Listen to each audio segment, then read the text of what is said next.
انما يريد الشيطان ان يوقع بينكم العداوة والبغضاء۔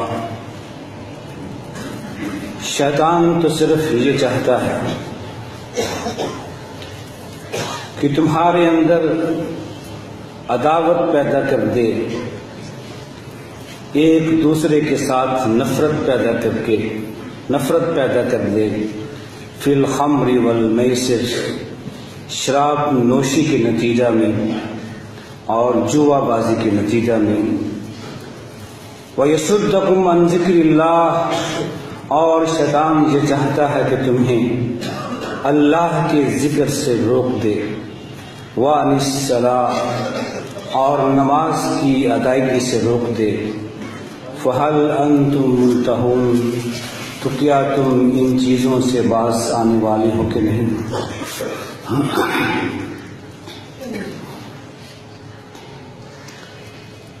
مخلوقات میں سے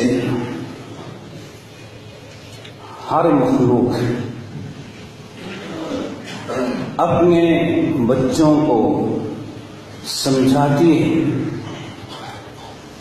کہ فلاں تمہارے دشمن ہیں، ان سے بچ کے رہنا۔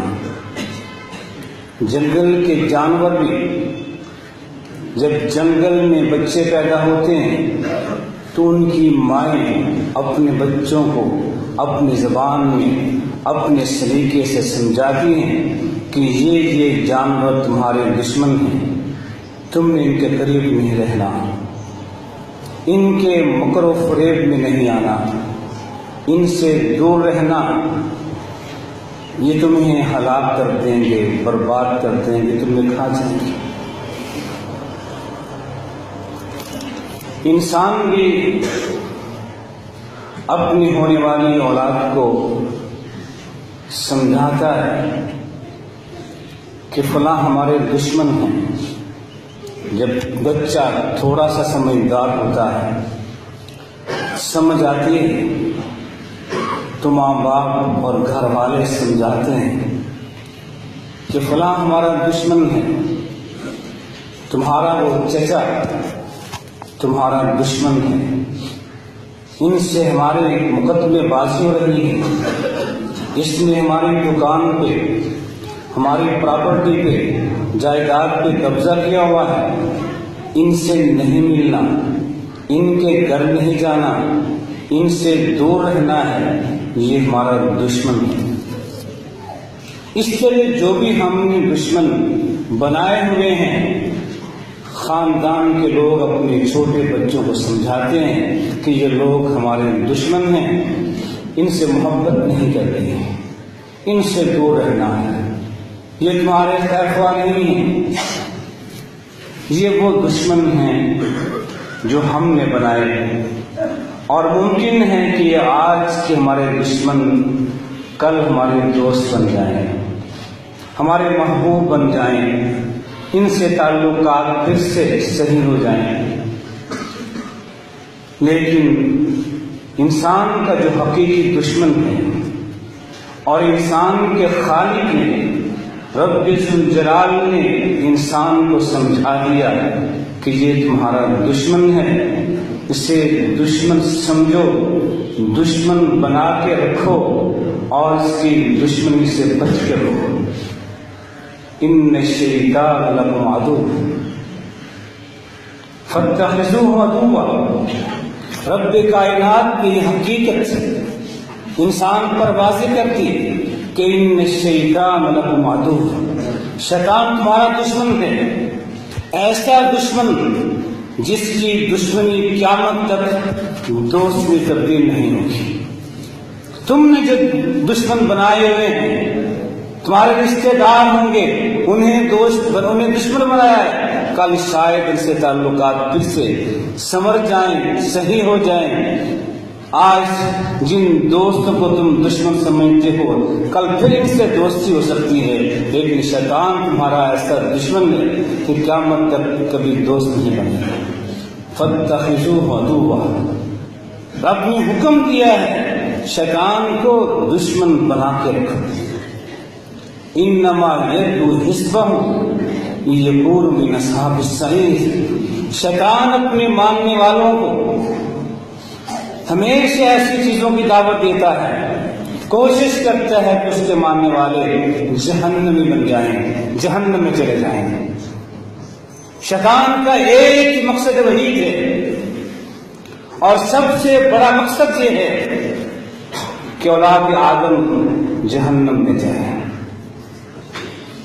اسی کوشش میں بہت کچھ کرتا ہے، اور جب اس میں ناکام ہو جائے پھر کوشش کرتا ہے کہ چلو جہنم سے تو بچ گیا، اس کے اعمال غارت کر دوں، اس کے نیک اعمال کم ہو جائیں، اس کی نیکیاں برباد ہو جائیں، اسے اچھے اچھے کاموں سے دور کر کے ایسے فضول کاموں میں الجھا دیتا ہے جن کا فائدہ کوئی نہیں ہوتا۔ رب ذوالجلال نے ہمیں نصیحت کی ہے، ہمیں سمجھایا ہے کہ یہ تمہارا اصلی دشمن ہے، تمہارے باپ آدم علیہ السلام کی پیدائش سے لے کے قیامت تک اولاد آدم کا دشمن ہے۔ اور دشمن کیوں بنا؟ حسد کی وجہ سے۔ جب شیطان کو ملائکہ سے کہا گیا آدم علیہ السلام کو سجدہ کرو، تو یہ حسد میں آ گیا کہ یہ آدم اللہ ذکر رمتا علیہ، جس کو تو نے مجھ پہ فوقیت دی ہے، اس کو باعزت بنایا ہے، مجھ سے بڑھ کے عزت دی ہے، میں اسے کبھی سجدہ نہیں کروں گا۔ حسد کی وجہ سے انکار کر دیا، ابا واستکبر، حسد پیدا ہوا کہ یہ آدم مجھ سے بڑھ گیا، اسے اتنی عزت ملی ہے، مسجود ملائکہ بنایا جا رہا ہے۔ حسد کی آگ میں جل کے متکبر بن گیا، ابا واستکبر، سجدے سے انکار کر دیا، کہا کہ نہیں، یہ مجھ سے کم تر ہے، میں اس سے بڑا ہوں۔ اور ایک ایسا قیاس، ایک ایسی دلیل پیش کی، قیاس کی ایسی دلیل جو غلط قیاس تھا، انا خیر منہ، شیطان کہتا ہے کہ میں آدم سے بہتر ہوں، خلقتنی من نار وخلقتہ من طین، تو نے مجھے آگ سے بنایا ہے، اسے مٹی سے بنایا ہے، آگ بلندی پہ جاتی ہے اور مٹی نیچے گرتی ہے، میں اس سے اعلیٰ ہوں۔ یہ پہلا قیاس تھا جو ابلیس نے کیا، اور مسجود ملائکہ کو سجدہ کرنے سے انکار کرتے ہوئے یہ قیاس سے کام لیا، پھر قسمیں اٹھائی، وَقَاسَمَهُمَا إِنِّي لَكُمْ مِنَ النَّاصِحِينَ، قسمیں اٹھا کے کہا کہ آدم اور حوا، میں تمہارا بڑا ہی خواہ ہوں، میں تمہاری بھلائی چاہتا ہوں، تمہاری خیر چاہتا ہوں۔ قسمیں اٹھا کے ان سے وہ کام کروا لیا جو رب کی سب سے پہلی معصیت بنی، جس چیز سے خالق نے روکا تھا وہ کام کروا لیا قسمیں اٹھا کے۔ یہ شیطان کے حربے ہیں، دشمنی کی بنیاد حسد اور تکبر ہے،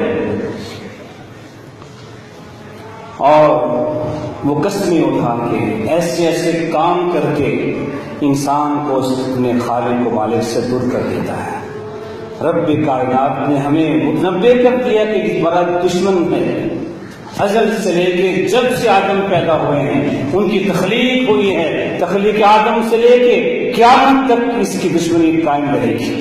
فَاتَّخِذُوهُ عَدُوًّا، اسے دشمن بنا کے رکھو۔ اور ہم ان کو جن کے بارے میں خالق نے کہا تمہارے رشتے دار ہیں، صلہ رحمی کرو، ان کی غلطیوں کو معاف کر دو، ان کی زیادتیوں کو، ظلم کو برداشت کرو، رب تمہیں اجر دے گا۔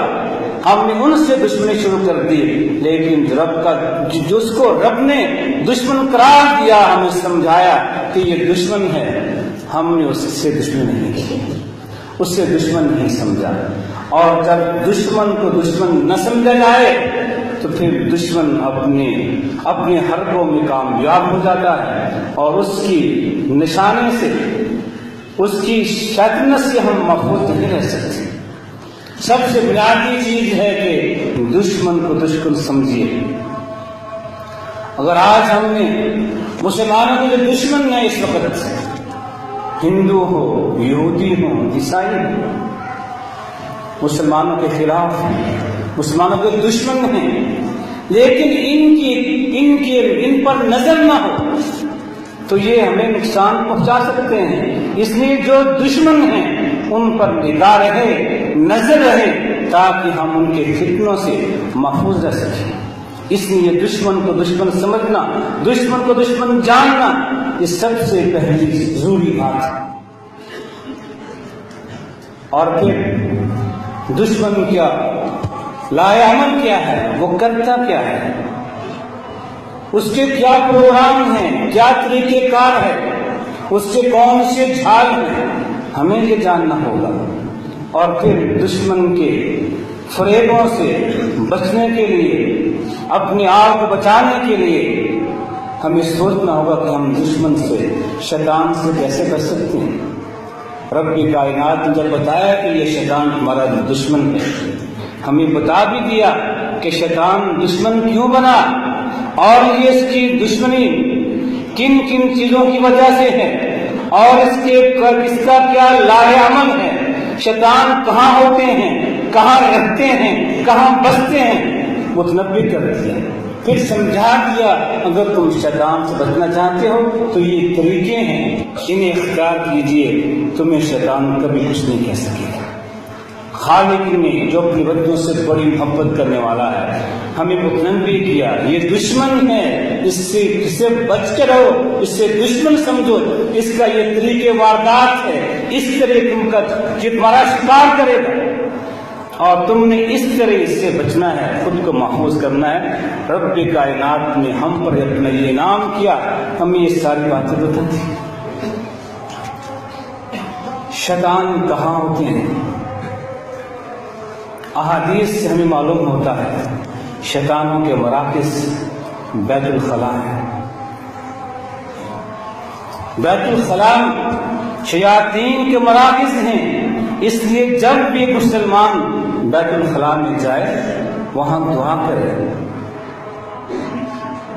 اللہم انی اعوذ بک من الخبث والخبائث، کہ اللہ جو بھی خبیث چیزیں ہیں ہمیں نقصان پہنچانے والی ہیں، میں ان کی شر سے بچنے کے لیے تیری پناہ میں، تیری حفاظت میں آتا ہوں، میری حفاظت کر ہر اس شر سے، اس خبیث سے، اس شیطان سے جو میں نقصان دے سکتا ہے۔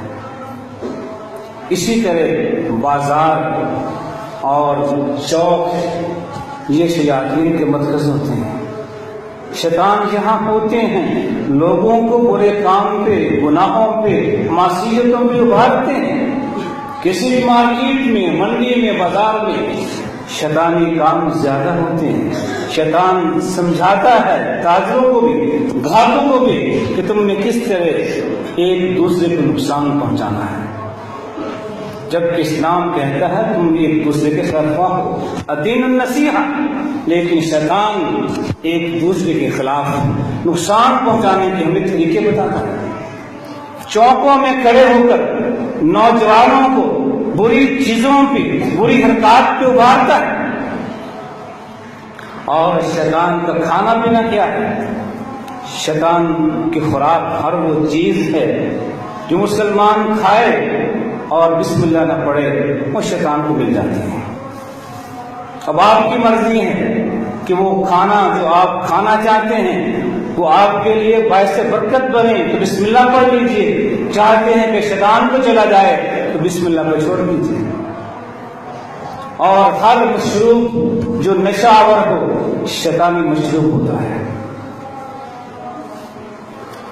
اور شیطان کا جال جس سے شیطان لوگوں کو اپنے فریب میں لاتا ہے وہ دو چیزیں ہیں، ایک مال کی ہرس اور ایک عورتیں، جنسی خواہشات کی پیروی، جنسی خواہشات کا غلط اتباع، عورتیں اور مال، یہ شیطان کا جال ہے۔ اس جال کو جب پھینکتا ہے تو ایک مسئلہ نہیں، بڑی بڑی قومیں اس جال میں آ جاتی ہیں۔ دیکھ لیجیے اپنے معاشرے میں کس طرح شیطان اور شیطانی قوتوں نے ہماری پوری قوم کو اس بے حیائی کے لبادے میں گرفتار کیا ہوا ہے، کس طرح فحاشی بے حیائی ہمارے نوجوانوں میں اور بڑوں میں بھی پھیل رہی ہے، اور کس طرح آج ہمارا ہر فرد مال کا حریص ہے، راتوں رات ارب پتی بن جانا چاہتا ہے، نہیں دیکھتا یہ طریقہ تجارت حلال ہے یا حرام ہے، بس جس سے مال آئے وہ مال سمیٹنے کی کوشش کرتا ہے، حلال حرام کی تمیز سب نہیں رہی۔ یہ شیطان کے جھال ہے، مال کی محبت، مال کا حرص دل میں ڈال دیتا ہے، عورتوں کے ساتھ جنسی خواہشات کی محبت دل میں ڈال دیتا ہے، جس سے انسان کا ضمیر ختم ہو جاتا ہے، انسان کا دل، اس کا دین، اس کا مذہب، ہر چیز شرم و حیا بھی ختم ہو جاتی ہے۔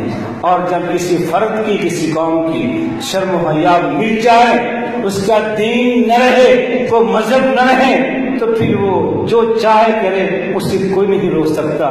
جو شیطان کی اتباع کرے وہ شیطان کی اتباع کرے، یہ شیطان کا جال ہے۔ اس طرح شیطان اللہ کے بندوں کو جنت سے دور کرتا ہے اور جہنم میں گرانے کی کوشش کرتا ہے۔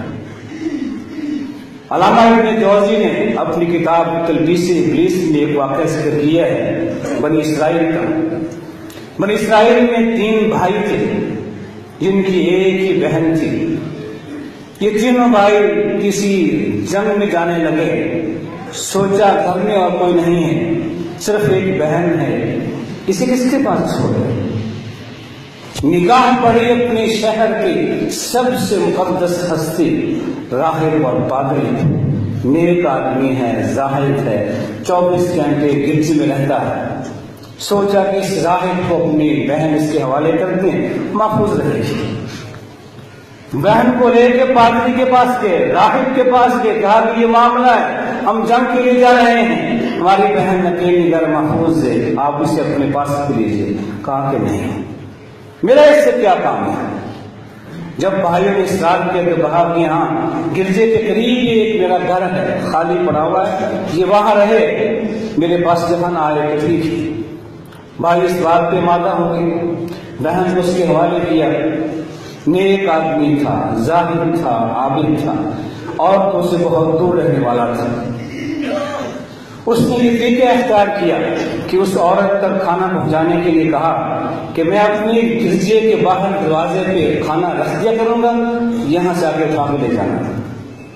ایسے کرتا رہا، کئی دن تک اس نے کھانا باہر رکھا، عورت آتی کھانا لے جاتی۔ شیطان ایک خیر خواہ کے لبادے میں آیا پادری کے پاس اور کہا کہ تم اس عورت پہ بڑا احسان کر رہے ہو، لیکن بیچاری عورت اپنے اس گھر سے تیرے گرجے پر آتی ہے، یہ اس راستے میں شاید غیر محفوظ ہو جائے، اگر تم یہ کھانا بجائے اپنے گرجے کے دروازے رکھنے کے اس کے گھر کے باہر رکھ دیا کرو تو اس میں نیکی ہے، خیر خواہی ہے، اجر زیادہ ہوگا۔ اسے سمجھایا، اس کے دل کو بات لگی، کہا ٹھیک ہے۔ اس نے پھر یہ کام شروع کر دیا کہ عورت کے گھر کے دروازے کے باہر کھانا رکھ دیتا، عورت باہر نکلتی کھانا اٹھاتی کر لے جاتی۔ چند دن تک یہ کام کرتا رہا، پھر وہ شیطان دوست بن کے آتا ہے اور کہتا ہے کہ تم اس عورت کو بڑا احسان کر رہے ہو، نیکی کر رہے ہو، تم کھانا رکھ کے آ جاتے ہو، لیکن آپ کے آنے کے بعد وہاں کوئی جانور آئے، کتا بلا آ جائے، کھانا خراب کر دے تو کیا فائدہ ہے؟ ایسے کیا کرو، کھانا گھر کے اندر رکھ دیا کرو۔ خیر خواہی کی، سمجھایا، بات سمجھ میں آئی، اس کی کہا ٹھیک ہے۔ اب گھر میں داخل ہو کے کھانا رکھتا ہے، واپس آ جاتا ہے۔ پھر چند دن گزرے، پھر اس کے پاس آتا ہے اور کہتا ہے دیکھو تم بڑے اچھے انسان ہو، ایک بے سہارا عورت کے ساتھ بڑی معاملت کر رہے ہو، لیکن بیچاری کے نہیں، اس کے پاس کوئی انسان نہیں ہے جس سے بات بھی کر سکے۔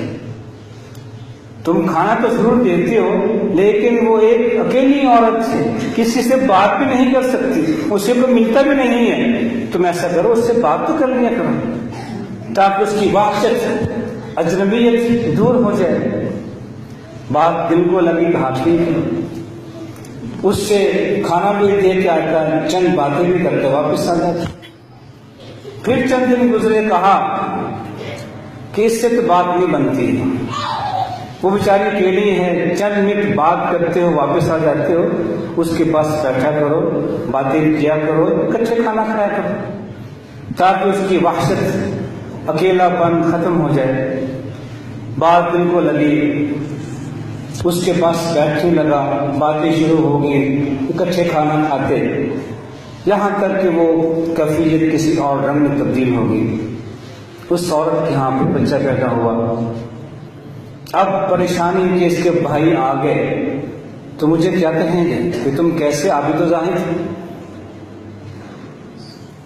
پھر شیطان کہتا ہے ایسا کرو، دوست بن کے آتا ہے، خیر وہی کرتا ہے، سمجھاتا ہے کہ اگر یہ بچہ رہا تو یہ اس کے بھائی سمجھ جائیں گے کیا معاملہ ہے، اس بچے کو مار ڈالو، نہ رہے بانس نہ بجے بانس سے، نہ بچہ ہوگا نہ بھائی کا شک ہوگا۔ وہ عابد و زاہد اپنی عزت و ناموس کی حفاظت کے لیے میری عزت بچ جائے اس بچے کو مار دیتا ہے، گرجے کے پاس دفن کر دیتا ہے۔ چند دن بعد پھر آتا ہے شیطان، کہتا تم نے بچہ کو مار دیا ہے، اگر عورت بول پڑی، تم نے اس عورت کے بچے کو ذبح کیا ہے، مارا ہے، اگر عورت بول پڑی اپنے بھائیوں کے سامنے تو پھر کیا بنے گا؟ اسے بھی مار ڈالا۔ بات سمجھ آئی کہ میں تو پھنس جاؤں گا، عورت کو بھی قتل کیا دفنا کے بچے کے ساتھ۔ چند دن بعد اس عورت کے بھائی واپس آتے ہیں، پوچھتے ہیں ہماری بہن کہاں ہے؟ بتایا بیمار ہوئی تھی، مر گئی، یہاں مدفون ہے، ان کے ساتھ تعزیت کی، دعا بھی کی۔ وہ اعتبار کرتے تھے کہ ہمارا عالم ہے، راہب ہے، عابد و زاہد ہے، جو کہتے ہیں صحیح کہتا ہوگا، اس کی بات مان کے چلے جاتے ہیں۔ رات کو شیطان ان کے خواب میں آتا ہے، اور شیطان خواب شیطانی بھی ہوتے ہیں۔ حدیث میں آتا ہے کہ کچھ خواب رحمان کی جانب سے ہوتے ہیں، یہ بشرا ہیں، بشارت ہیں اہل ایمان کے لیے۔ کچھ خواب ایسے ہوتے ہیں جن سے شیطان بندوں کو پریشان کرتا ہے، اور کچھ تیسری قسم کے خواب ہوتے ہیں جو دل میں بات آئی تھی، کو واقعہ دیکھا سنا، وہ واقعہ خواب بن کے سامنے آ جاتا ہے۔ اس طرح شیطان خواب میں آتا ہے، بتاتا ہے کہ اس راہب نے تمہیں جو بتایا ہے اس نے جھوٹ بولا ہے، تمہاری بہن کے ساتھ اس نے زنا کیا، بچہ پیدا ہوا، اس نے بچہ بھی مار ڈالا، تمہاری بہن کو مار ڈالا، اور یہ گرجے کے فلاں جانب مدفون ہے۔ تینوں بھائیوں کو ایک ہی ٹائم پہ خواب آتی ہے، وہ رات کو اٹھتے ہیں پریشان ہو کے، تینوں بھائی بتاتے کہ مجھے یہ خواب آئی ہے۔ تینوں بھائی چل پڑتے ہیں گرجے کے پاس، اس جگہ پر پہنچے جو بتائی تھی، کھودتے ہیں تو واقعتاً بہن کی لاش اور بچے کی لاش مل جاتی ہے۔ راہب کو پکڑتے ہیں، کیا معاملہ ہے؟ وہ نیک آدمی تھا، شیطان کے جھال میں پھنس گیا، سچ بول دیا کہ ہاں مجھ سے غلطی ہوئی ہے۔ عدالت میں مقدمہ گیا، راہب کو پھانسی کی سزا ہو گئی۔ جب یہ پھانسی دینے لگے، شیطان پھر آ جاتا ہے، کہتا ہے کہ میں وہی ہوں جو اس دور میں تیرے پاس آتا رہا، تم نے میری باتیں مان کے سب کچھ کیا، اب آج تمہیں پھانسی رہی ہے، اگر آج میری بات مان لو میں پھانسی رکھوا دوں گا، مجھ پہ ایمان لے آؤ، میں سب کچھ کر سکتا ہوں، اپنا دین چھوڑ دو، اپنا دین چھوڑ کے میری اطاعت اختیار کر لو، مجھ پہ ایمان لے آؤ تو میں تمہاری پھانسی رکھوا دوں گا۔ وہ پھنسا ہوا راہب کہتا ٹھیک ہے، اس نے جو کچھ چاہا کروا دیا، یہ پھانسی رکھوا دے گا۔ اپنا دین چھوڑا، شیطان کی اتباع میں داخل ہو گئی۔ فلما کفر قال انا بریء منک، شیطان کے بارے میں خدا بہتر اب کہتا ہے کہ شیطان کا طریقہ یہ ہے، پہلے کہتا ہے کفر کر، جب کفر کر لیتا ہے کہتا انا بریء منک، میں تم سے بری ہوں، انی اخاف اللہ رب العالمین، مجھے رب کا ڈر ہے، رب العالمین ہے، مجھے پکڑے گا۔ وہ بری ہو جاتا ہے، اسے کافر بنا کے اس سے اعلان برات کر دیتا ہے۔ یہ شیطان کا حربہ ہے، پہلے گناہوں پہ آمادہ کرتا ہے، گناہ پہ چلاتے چلاتے کفر پہ لے آتا ہے، جب کافر بنا دیتا ہے تو کہتا ہے تم جانو رب جانے میں بری۔ یہ شیطان کا جھال ہے جس سے شیطان اپنے بندوں کو، اللہ کے بندوں کو راہ راست لگاتا ہے۔ شیطان کے جھال سے بچنے کا طریقہ ہے قرآن پاک کی تلاوت۔ قرآن پڑھیے، کثرت سے پڑھیے، تلاوت کیجیے، خاص طور پر سورہ بقرہ پڑھیے۔ جس گھر میں یہ سورت پڑھی جائے وہاں شیطان وہاں سے بھاگ جاتے ہیں۔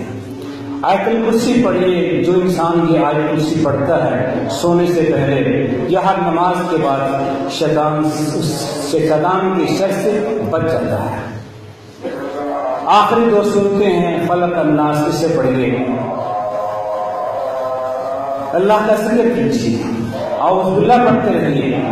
یہ وہ چیزیں ہیں جن کے ساتھ آپ شیطان کے جال سے بچ جائیں گے۔ گھر میں داخل ہوں دعا پڑھیے، گھر سے باہر جائیں دعا پڑھیے، بازار میں جاتے ہیں دعا پڑھیے، بازار سے گھر آتے ہیں دعا پڑھیے، مسجد سے آتے ہیں جاتے ہیں دعائیں پڑھیے۔ اسلام میں آپ کی زندگی کے ہر مرحلے کے لیے آپ کو دعا سکھائی۔ دعائیں نہیں آتی، رب کا نام تو آتا ہے۔ کوئی بھی کام کرنے سے پہلے اللہ کا نام لے لیجیے، اللہ کو یاد کر لیجیے، اس سے خیر مانگ لیجیے، اس کے شر سے بچنے کی دعا کر لیجیے، بہت ہوگا۔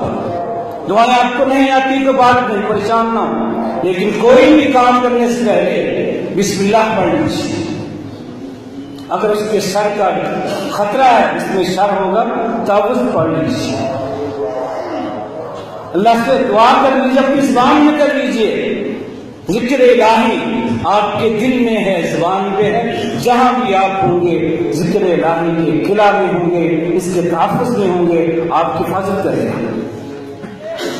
اللہ تعالیٰ ہمیں شیطان کو دشمن بنانے کی توفیق عطا فرمائے۔ یہ دشمن ہے اور پکا دشمن ہے، اس میں کوئی شک نہیں ہے۔ اس کی دشمن بھی قیامت ہے، اسے دشمن بنائیے، دشمن سمجھیے، اس کی چالوں سے باخبر رہیے، اس پہ نظر رکھیے کس طرح آپ کا دین بگاڑتا ہے، آپ کا کردار بگاڑتا ہے، اخلاق تباہ کرتا ہے، کس طرح آپ کو مسجد سے، آپ کو دین سے، دینداری سے دور کرتا ہے۔